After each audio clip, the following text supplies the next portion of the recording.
Salut les amis et bienvenue. Vous savez, ce monsieur que vous voyez là doit être protégé. Protégé par les Africains. Parce que son combat, ce n'est pas un combat pour le Burkina Faso. C'est un combat pour les Africains. On doit changer de discours. Nous devons être courageux pour dire ce que nous pensons, pour faire évoluer les choses en notre faveur. C'est ça. Quand on change de discours, les gens vont nous respecter, vont travailler avec nous d'égal à égal. C'est ce qu'il faut faire. Nous devons être vraiment attentifs, sérieux et mobilisés pour protéger nos intérêts. Parce que si on le laisse seul, il sera assassiné. Mais si le peuple est mobilisé, ça sera difficile pour que cela arrive comme aujourd'hui au Burkina Faso. La jeunesse burkinabé n'était pas suffisamment mobilisée, suffisamment outillée politiquement comme la jeunesse d'aujourd'hui. Donc la jeunesse à l'époque qui a laissé faire l'assassinat de Sankara et que Blaise Compaoré s'est installé au pouvoir pour durer comme le président des pays francophones, ne peut pas, cette jeunesse aujourd'hui ne peut pas accepter que cela se reproduise. Donc c'est pour cette raison aujourd'hui que la jeunesse africaine, la jeunesse du monde entier, les Noirs du monde entier se mobilisent pour protéger ce monsieur qui s'appelle Ibrahim Traoré. Et Ibrahim Traoré a dit quoi les amis? Lisons ensemble ce qu'il a dit, c'était hier. Le combat que nous menons, ce n'est pas uniquement pour le Burkina Faso, mais c'est un combat pour toute l'Afrique. Il est temps qu'on se réveille et que nous ne soyons plus amenés à traverser l'océan, à mourir pour chercher l'Eldorado tant vanté. On peut le crier ici. Déclaration d'Ibrahim Traoré. Oui, si on ne se laisse pas manipuler, on ne laisse pas les gens exploiter sauvagement notre sous-sol, on ne laisse pas les gens nous exploiter, on ne se soumet pas aux diktats des dictateurs de l'Occident qui prétendent être des démocrates, nous allons développer notre économie. Je dis notre économie parce que pour moi, l'Afrique, c'est un pays. L'Afrique était un pays avant que ces roublards, ces assassins-là, ces génocidaires n'aient pas se réunis à Berlin en 1884 et 85 pour diviser l'Afrique. It was a scramble for Africa. Ils ont divisé l'Afrique parce qu'ils savaient que l'Afrique était un continent béni, avec un sous-sol, des gisements, des minéraux essentiels pour l'industrie. Et ils ont fait quoi? Ils nous ont esclavagisés, ils nous ont colonisés et ils nous maintiennent en soumission totale aujourd'hui.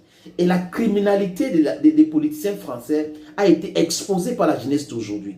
Cette France qui maintient les pays africains sur cette banditisme, je ne sais pas comment je vais parler, je cherche les mots les amis, qu'on appelle France CFA. Et que vous avez des gens comme Ouattara qui nous expliquent que c'est normal. Vous avez des gens comme le ministre ivoirien de la jeunesse qui change le nom de Jean Ecclésias, qui nous explique que c'est normal. Vous avez les intellectuels, pseudo-intellectuels, parce que pour moi c'est des diplômés, qui ont des diplômes, les papiers, c'est des robots qui nous expliquent que c'est normal. Donc, il faut maintenir le peuple africain dans la galère absolue. On ne doit pas avoir le contrôle sur notre monnaie. C'est normal pour ces gens-là. L'unité africaine ne doit pas être une réalité parce que les gens sont bien dans leur micro-État.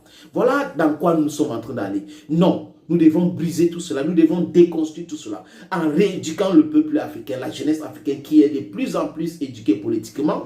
Hein? En faisant en sorte que l'autre message passe en Occident. Les Occidentaux, pour certains, ont commencé à nous rejoindre. Le peuple qui n'est pas d'accord avec cette exploitation sauvage. Regardez l'Italie. L'Italie n'a plus les colonies. L'Allemagne n'a plus les colonies. La Suède n'a plus les colonies. La Finlande n'a plus les colonies. Pourquoi est-ce que la France s'appuie à avoir des colonies, à contrôler les gens, à pousser pour la soumission des pays africains?